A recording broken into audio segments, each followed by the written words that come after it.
Boa noite. Vídeo gravado dentro de ultraleve mostra momento, em que prefeito de Barreiros faz pouso forçado em praia do Litoral Sul. Ministério Público devolve à Polícia Civil inquérito que investiga a morte de menina de 4 anos em São Lourenço da Mata. Estado distribui mais de 30 mil doses e começa a vacinar grávidas contra doenças respiratórias com bronquiolite e pneumonia. Instituto Pernambucano de Ciência, Tecnologia e Inovação cria novo método para identificar metanol com baixo custo e mais rapidez. Estudantes de Itapsuma vencem maior competição estudantil de empreendedorismo de impacto do Brasil com projeto ambiental. Documentos importantes que contam a história da escravidão no Estado estão reunidos no Departamento de História da UFPE. E ao vivo do bairro do Recife, a gente mostra um jantar beneficente em clima de Natal para 500 pessoas em situação de rua.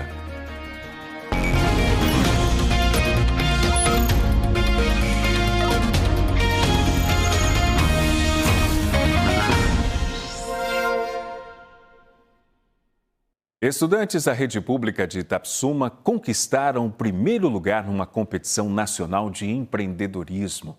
Elas apresentaram um projeto de soluções sustentáveis com reaproveitamento de cascas de ostras. Meninas nordestinas da periferia, netas e sobrinhas de marisqueiras e pescadores, Giovana e Maria Heloísa celebram uma conquista inédita. É a primeira vez que estudantes de Pernambuco vencem o desafio Liga Jovem, considerado a maior competição estudantil de empreendedorismo de impacto no país, promovido pelo Sebrae. A premiação foi em Belém do Pará. A equipe Coopera Ostra da Escola Municipal João Bento de Paiva de Itapsuma venceu na categoria Ensino Fundamental. Foram anos de experiência, onde a gente adquiriu conhecimento e poder mostrar para outras pessoas e receber esse reconhecimento nacional é muito importante para a gente. A gente viu que o nosso trabalho está ganhando uma visibilidade. A gente saiu de uma cidade que é pequena, que é composta principalmente pelas marisqueiras, e a gente criou um trabalho para poder ajudar elas e ganhar uma visibilidade tão grande para ir para fora do Brasil é maravilhoso. O prêmio surgiu de um desafio. Estudantes de todo o país foram instigados a resolver um problema real da comunidade com uma solução sustentável e inovadora. 62 mil se inscreveram. E essa equipe aqui, de meninas de Itapsuma, venceu todos os concorrentes com esse produto aqui. Feito, acredite, com cascas de ostras. E ó, é bastante resistente. São bioplacas para construção civil feita com material abundante que é descartado de forma incorreta, como se não tivesse valor. As cascas de ostras se acumulam em vários locais e isso incomodava as estudantes. Quando a gente saía de casa, a gente abria a porta e a gente via montes de casca de ostra, causando proliferação de bactérias, acidentes, doenças. Tem amigos meus, tem familiares que já se cortaram, foram parar no hospital por causa de infecção. Então, a gente percebeu que a gente poderia criar uma solução para essas caixas que estavam sendo jogadas incorretamente. A solução foi transformar o que era lixo em matéria-prima para placas de pisos e revestimentos.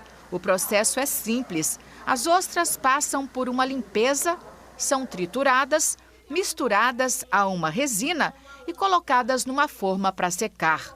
A professora Maria Eduarda foi a orientadora do projeto.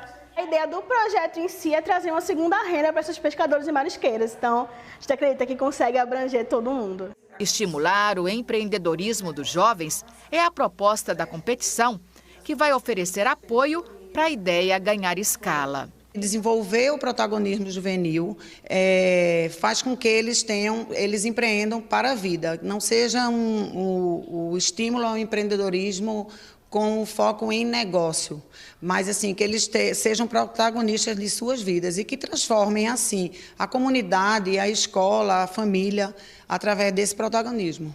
As estudantes já fazem planos para produzir as placas e envolver a comunidade. Eu espero que o nosso trabalho ele melhore e a gente consiga levar ele para qualquer lugar, diversos lugares. Como parte do prêmio, elas vão visitar um centro tecnológico de referência em Barcelona, na Espanha, no mês de fevereiro.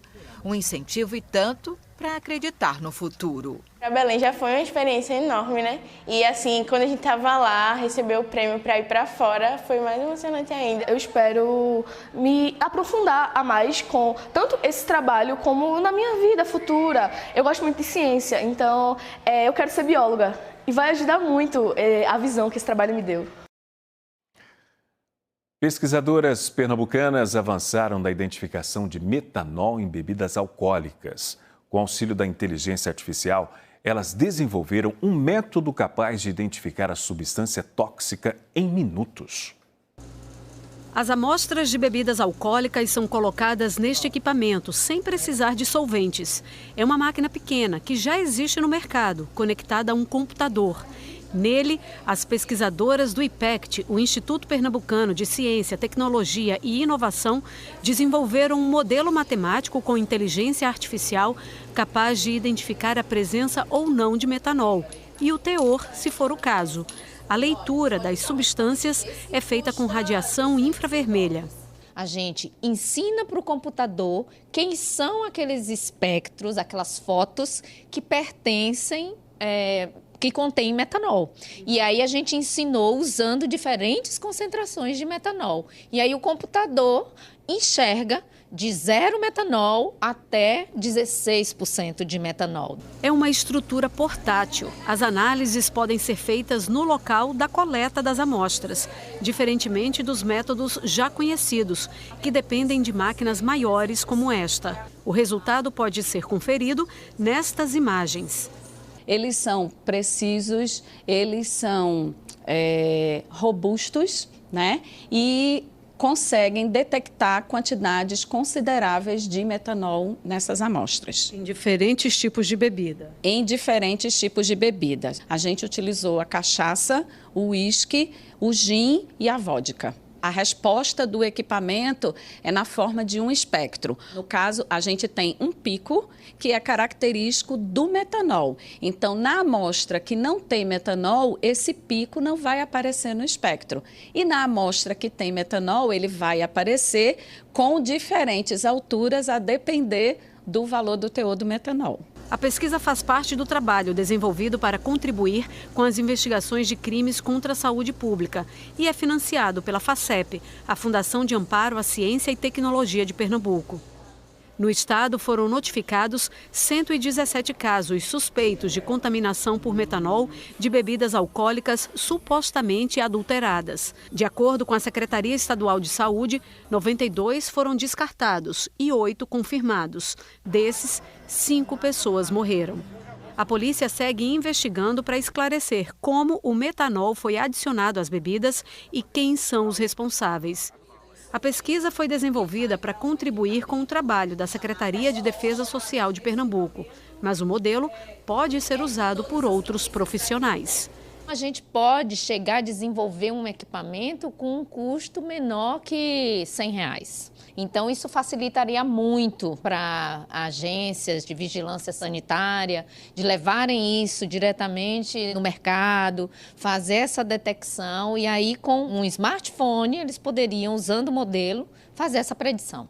Além da pesquisa básica, nós vamos começar a parte de inovação, que é o desenvolvimento de novos protótipos que possa chegar até a sociedade, não só como um equipamento físico, mas em termos de informação e de praticidade para resolver esses determinados casos de crimes. Ele pode também auxiliar a parte de desenvolvimento tecnológico, como, por exemplo, controle de qualidade. Você tem uma empresa onde você quer saber se aquela sua substância tem uma determinada contaminação ou não, isso pode ser utilizado em linha de produção. Pernambuco começou a vacinar mulheres grávidas contra doenças respiratórias como bronquiolite e pneumonia. O estado distribuiu as 30.700 doses recebidas do Ministério da Saúde nesse primeiro lote. E o repórter Ivan Duarte explica a importância do imunizante para proteger gestantes e bebês.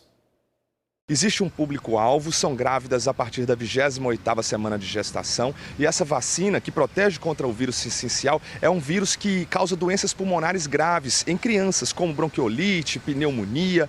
Quem está aqui comigo é Magda Costa, ela é superintendente de imunizações aqui do estado de Pernambuco. Para a gente saber o seguinte, Magda, como é que o bebê recebe a proteção, já que a vacina é aplicada na mãe. Obrigado aqui pela presença. Por nada. Essa transmissão ocorre via placentária, né? A mãe, ela recebe a vacina, então ela de forma ativa recebe essa proteção e de forma passiva ela transfere os anticorpos maternos através da placenta para o bebê nos primeiros meses de vida. É uma vacina aplicada em dose única e uma dúvida que está surgindo muito. Grávidas que atendam esse critério da 28ª semana, independentemente da idade, ela pode receber a imunização? É importante essa pergunta, né? Então, independentemente da idade materna, essa mãe ela vai receber, a partir da 28ª semana de gestação, a vacina numa única dose a cada gestação. Ou seja, a cada gestação dela, ela vai precisar receber a vacina. Chegaram 30.700 doses para Pernambuco. Isso é equivalente à cobertura de qual quantidade do público-alvo? E tem expectativa de chegar a mais doses para cobrir todo o público? A nossa estimativa, né, de gestantes no nosso estado é de 114 mil gestantes. Então, nessa primeira remessa, a gente atende aí mais ou menos 26% desse público e a gente espera, nas próximas semanas, mais remessas sendo enviadas pelo Ministério da Saúde. Eu até expliquei no começo, falei sobre bronquiolite, pneumonia, mas eu queria que a senhora reforçasse como é que essa vacina age, como é que ela ajuda a proteger realmente a mãe e a criança. É importante destacar que todos os anos a gente tem de março a agosto, né, o período da sazonalidade dos vírus respiratórios acontecendo em nosso estado. E aí é o período de maior vulnerabilidade, né, para casos graves. A gente tem filas, né, de leitos pediátricos na respiração para crianças. Então a gente precisa garantir, né, a proteção dessas crianças e diminuir o risco, inclusive de agravamento, né, com óbito para essas crianças. Então a gente tem aí o vírus essencial respiratório, né, como sendo o causador da bronquiolite, como também de pneumonias, então a gente precisa garantir a proteção dessas crianças e evitar o risco de adoecimento. Onde as pessoas que estão nesse público-alvo podem ir para receber a vacina, tanto na capital quanto no interior do estado? Todas as unidades de saúde, né, com salas de vacinação ativas, né, e também os pontos estratégicos de vacinação. A gente, inclusive, tem solicitado aos municípios que realizem diversas estratégias de intensificação para a vacinação, para que a gente possa garantir aí o maior número de gestantes vacinadas, como busca ativa, casa a casa. Então, diversas estratégias nos grupos de gestantes, para que essas gestantes tenham o cartão de vacinação atualizado.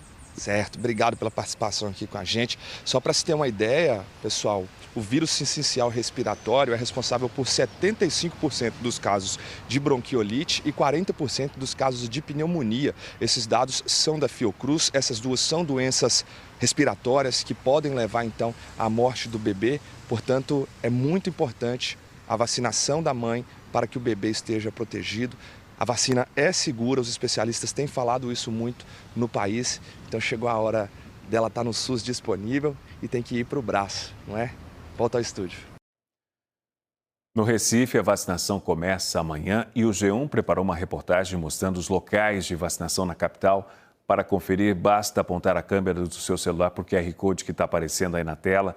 O Recife recebeu 4.470 doses da vacina contra a bronquiolite e espera vacinar 80% das grávidas da cidade. A capital conta com 162 salas de vacinação e pelo G1 você confere todos os pontos. Para se imunizar, basta levar o cartão de vacina, CPF ou então o cartão SUS e um documento que comprove a gravidez. A Associação Mães e Anjos Azuis comemorou hoje 5 anos oferecendo serviços a crianças e adolescentes atípicos. Para celebrar esse período, a ONG inaugurou uma sala de acolhimento para mães e lançou uma cartilha sobre o autismo. Teve mamografia de graça, teve atendimento jurídico com a Defensoria Pública. As equipes para tirar o cartão Vem Livre Acesso e a carteirinha de pessoa com autismo também estavam a postos. E na sala ao lado, os serviços de saúde. Cristina colocou as vacinas de Paulo Henrique em dia. Os dois vieram para aproveitar tudo. Aproveitar o dia para poder garantir todos os atendimentos. As famílias levaram uma cartilha sobre autismo. O material reúne informações relacionadas às leis e à saúde. Para Vitória, mãe de um menino de 8 anos com autismo, o material pode ajudar as famílias desde o momento em que surge a dúvida sobre o diagnóstico do transtorno. Com a informação, foi bem mais fácil de você diagnosticar. As atividades foram organizadas pela Associação Mães e Anjos Azuis, que fica na comunidade do Caçote, no bairro de Areias, no Recife. A programação foi em comemoração aos 5 anos do grupo. Hoje foi esse dia de festa, mas durante o ano a casa é movimentada também, mas de um jeito diferente. A associação atende 93 crianças e adolescentes com autismo, com terapias para eles e para as famílias. Aqui nós abrimos de segunda a sábado, oferecendo terapia multidisciplinar. Nós temos musicoterapia, psicopedagogia, educação física, fisioterapia, aplicação ABA. Nós temos psicologia, nutrição, olha, tanta coisa boa, fonoaudiologia e pedagogia para os nossos meninos se desenvolverem. E agora, as mães contam com um espaço de atendimento exclusivo para elas, enquanto as crianças fazem as terapias. Uma sala para cuidar de quem cuida. No momento que a gente pode vir a um lugar, que a gente pode ser bem acolhido, que a gente pode ser bem ouvido, né? Isso aí faz toda a diferença, porque quem cuida de uma criança precisa também de muito cuidado, não é verdade? O acolhimento é algo que não tem assim, não tem preço, não tem palavra. Um vídeo obtido com exclusividade pela TV Globo mostra o momento exato em que o ultraleve, pilotado pelo prefeito de Barreiros, faz um pouso forçado numa praia do litoral sul do estado. As imagens foram gravadas na cabine da aeronave e mostram um sobrevoo feito pelo prefeito de Barreiros, Carlos Arthur Soares de Avelar, conhecido como Carlinhos da Pedreira do PP. Ele está acompanhado no ultraleve de um segundo ocupante. Eles tinham decolado do aeródromo Coroa do Avião, no litoral norte, em direção ao aeródromo Herval, em Barreiros, na Mata Sul. No meio do percurso, ambos percebem um problema na aeronave. O motor parou, eu vou ter que fazer um pouso de emergência. Carlinhos da Pedreira disse que escolheu um trecho da faixa de areia com poucas pessoas. Quando está perto de fazer o pouso forçado, ele avista um grupo de banhistas e dá um grito e aterriza a aeronave. Saiam da frente!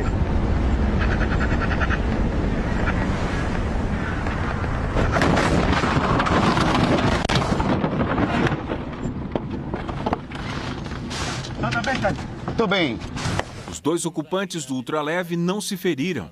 De acordo com o prefeito de Barreiros, uma inspeção não identificou problema no motor da aeronave e sim uma falha na caixa de redução do ultraleve, um sistema de engrenagens da aeronave. Para saber outros detalhes e também rever esse vídeo do pouso de emergência, vai lá no nosso Instagram, é o @ne2.globo. Aproveite, segue a gente também. E o Ministério Público decidiu devolver para a Polícia Civil o inquérito que investiga o assassinato da menina Esther Elizabeth Pereira da Silva, de 4 anos, encontrada morta dentro de uma cacimba numa casa em São Lourenço da Mata. A decisão do MP ocorre menos de uma semana depois da conclusão do inquérito policial. A Promotoria de Justiça Criminal de São Lourenço pediu à Delegacia de Homicídios diligências complementares consideradas imprescindíveis para o oferecimento da denúncia à Justiça. A polícia indiciou Fernando Santos de Brito, de 31 anos, por suspeita de ter matado e escondido o corpo de Esther. A ex-companheira dele, Wilma Ferreira dos Santos, responde por ocultação de cadáver. O inquérito foi devolvido pelo Ministério Público na última quinta-feira e a Polícia Civil informou que vai cumprir as orientações do MP. E hoje tem programação especial no Comando Militar do Nordeste. O repórter Mário Carvalho acompanha a cerimônia para a transmissão de comando e traz as informações. A solenidade de passagem de comando acontece aqui na sede do Comando Militar do Nordeste, no Curado, às margens da BR-232. O evento conta com a presença do ministro da Defesa, José Múcio, além de autoridades civis e militares. O general de Exército, Maurílio Miranda Neto Ribeiro, vai transmitir o cargo de comandante militar do Nordeste ao general de Exército Francisco Carlos Machado Silva, em um gesto que simboliza a continuidade da missão. É uma cerimônia marcada por honras, tradições e símbolos que fazem parte dos ritos do Exército brasileiro. O Comando Militar do Nordeste tem papel estratégico para o país. Ele coordena operações, ações logísticas e planejamento militar em estados do Nordeste. É uma das maiores estruturas territoriais do Exército, responsável pela articulação de tropas, pelo apoio a operações conjuntas e pelo planejamento de segurança em áreas de fronteira, costa marítima e regiões de difícil acesso. Segundo o Exército, a transmissão de hoje tem o objetivo de garantir a eficiência das ações estratégicas que envolvem uma das regiões mais populosas do país. O novo comandante, general Carlos Machado, é cearense, tem 60 anos e foi promovido a general em 2023. Ele ingressou no Exército em 1983. Ao longo da carreira, comandou grupos em artilharia em Pernambuco, Ceará, Minas Gerais e Rio Grande do Sul. Mais recentemente, era o chefe do Departamento de Educação e Cultura do Exército.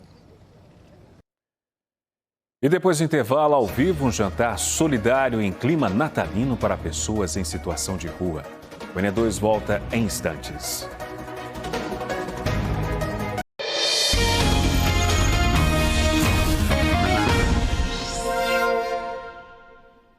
A noite é de solidariedade no bairro do Recife, com um jantar beneficente em clima natalino para pessoas em situação de vulnerabilidade social.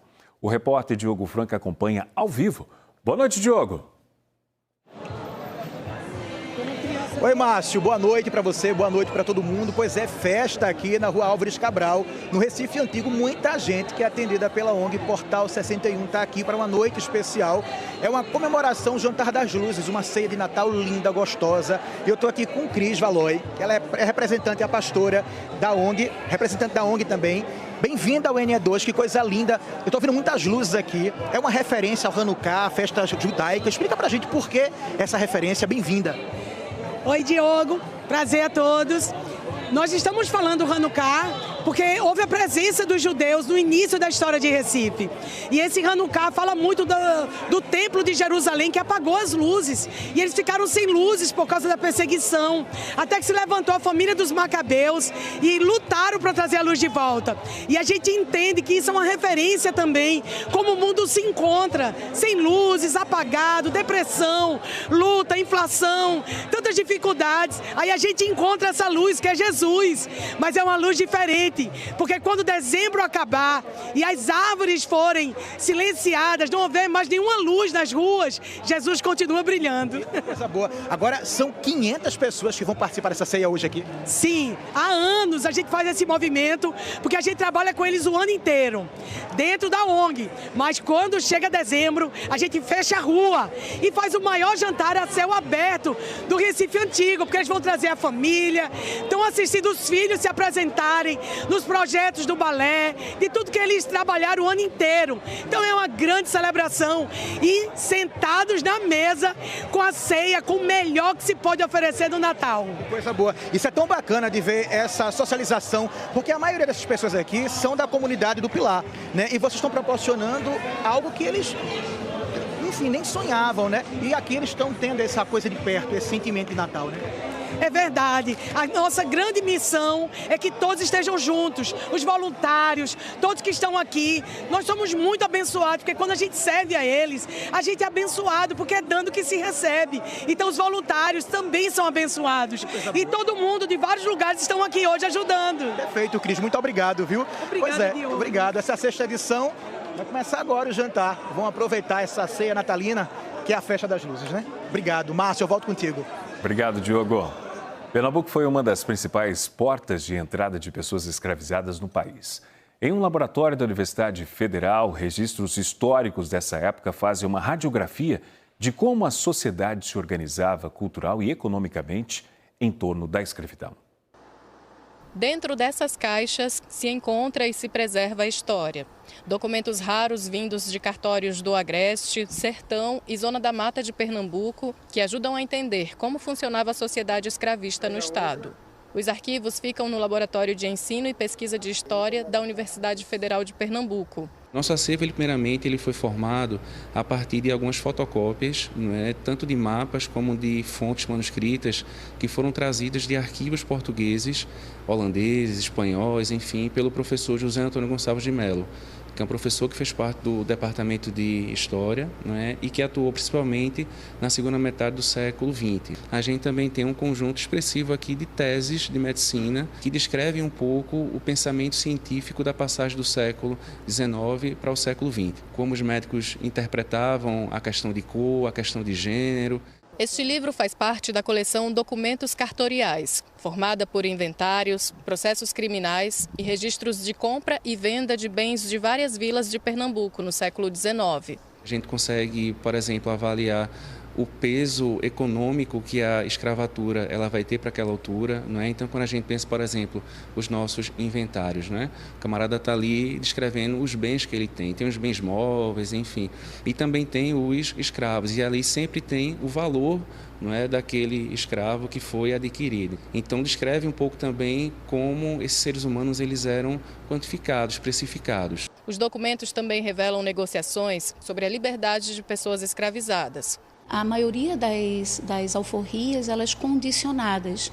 Então, o escravizado ele era liberto desde que acompanhasse o seu senhor até a morte dele ou até a morte do filho dele.